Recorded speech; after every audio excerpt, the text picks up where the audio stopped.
I'm going to introduce the two DEFRA champions that are here today. So DEFRA event identified a number of champions between 11 and 18 who are sort of designed to help to spread the message about how we tackle climate change. So if I can introduce you to Adam Dysart from First of All Comprehensive School in Essex and Patrick Kenny from the City of London Freeman School.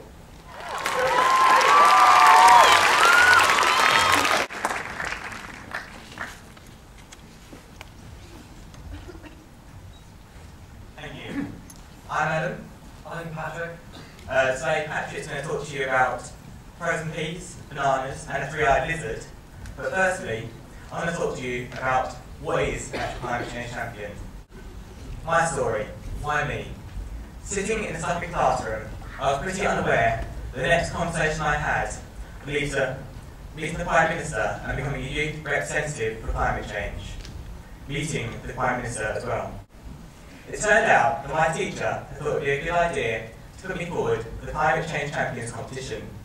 I'd been interested in the environment from a young age, and when invited to join and represent my school in the competition, I jumped at the chance. On top of this, I, as well as many of the champions, do many clubs, such as dance, rugby, and finally, drama, which all hopefully help me to tackle the various challenges brought about by climate change. Each one of us has our own skills, from fashionistas to rock stars, from ethical campaigners to dressing up in drag. Who are the climate change champions? In 2006, DEFRA organised the first Climate Change Champions competition, and as a result of its success, launched a second in 2007. Also, for the first time, the World Champions ran their own competition, with 5 World Champions appointed. The English Champions are being hosted by footprintfriends.com, an environmental forum designed to get youth talking about climate change. Why the feet, you may ask? No, I'm not suffering from a rare environmental skin disorder, just taking part in the forum's tradition of painted feet. Feet are a key symbol on the website, representing our carbon footprint. There are 9 English champions, representing each of England's districts. The champions' roles are to highlight how the youth of their area can tackle climate change, from attending events to arranging their own event with a £1,000 prize money for DEFRA. For me, the champions are a group of ordinary teenagers who share a passion for the earth and have been given an amazing opportunity to get our voices heard. We don't need to win a competition to make a change, or meet the Prime Minister. We can all be champions. We all can all be MPs. We can all stand up and vote for our rights. We all can speak out. We all can make a change. But why should we make a change, Patrick? Well, Adam, that's a very good question. This might seem absolutely irrelevant, and it kind of is, but basically, I care about stuff because I care about bananas. Now, about half of everything going on inside this banana is also going on inside you. And as a fact, that is pretty astounding. But what's even more astounding is that the pair of you and this humble banana, have spent almost every moment of existence not existing. The universe has been around for 14 billion years before, inexplicably, you both turned up. And even more bizarrely, out of everywhere possible, you both appeared on a small floating rock spinning to itself around an insignificant star in an almost insignificant galaxy. Stargate, if galaxies were frozen peas, the 140 billion of them that we can see would overflow from the Albert Hall. And besides vast tracts of empty space within each pea, there are several billion huge random balls of gas floating around inside the pea, and several other billion small floating rocks drifting about in an interminably pointless void. Yet you, me, Adam, the Prime Minister, the Hoff, George Bush, and the banana are in this one. Isn't this frozen pea just breathtakingly awe-inspiring?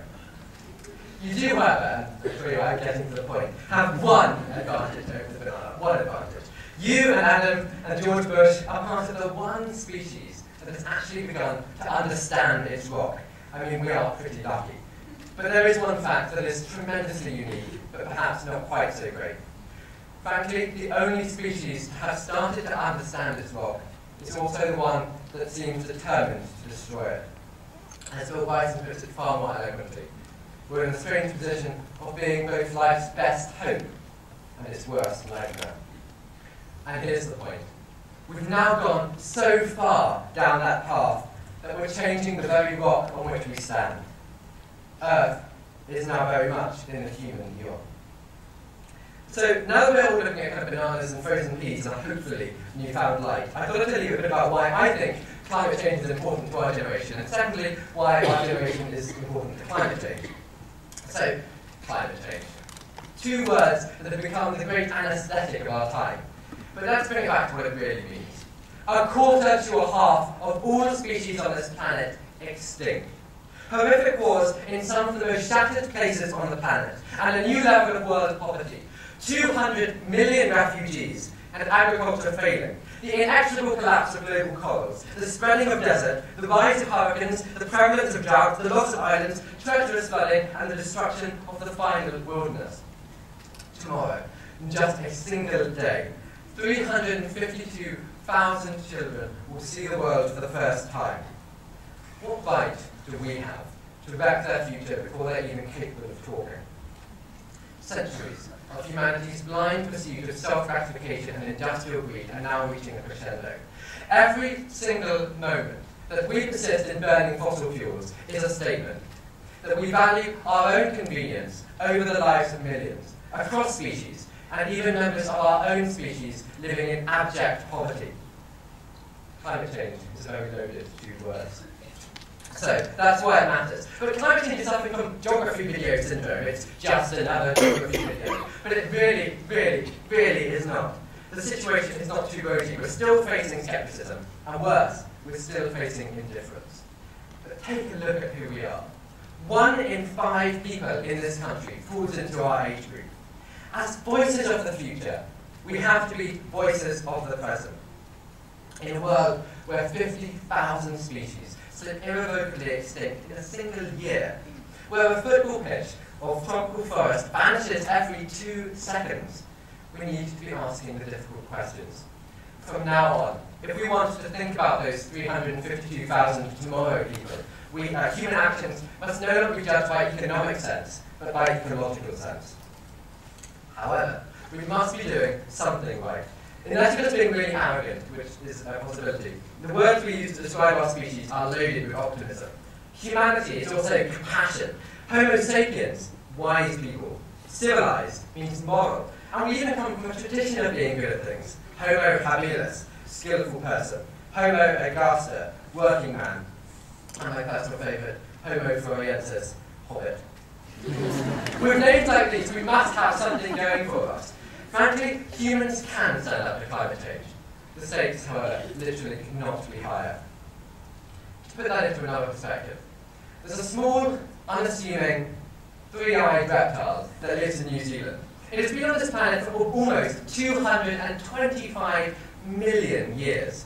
It lives in burrows with birds and occasionally eats the birds' chicks. It lives for around a century and will change colour throughout its life, and the males are strangely neutered. It is, in short, a very bizarre animal. Possibly too bizarre. Above a certain temperature in the nest, all individuals will be born male. As temperatures rise, we are causing the slow motion extinction of a truly ancient animal. I think humans have to use that capacity to go beyond their own kind and to realise that they are responsible for the fall of such animals, who are, in effect, our only travelling companions besides the banana, and close relatives in the empty vastness of the universe. Can we really let them go? The point is this. This is now a movement so revolutionary, so powerful, so angry, that it has become as spectacularly important and morally imperative as the fight against segregation. Because now that we know the truth, we have an ultimatum. Choose to act or refuse to act. And once you know what's really going on, ignoring the issue is definitely a refusal to act. So before I wrap up and brutally murder the banana, I just want to say one thing. The last time there was an issue this huge, the Second World War, Thousands laid down their lives for the cause. This time, all we're being asked to do is switch off lights and avoid flying. It's so embarrassingly simple that it's the most hopeful fact we've got. We are going to win the war against ourselves at nothing less than humanity's most critical hour. And that is why we have to keep on fighting.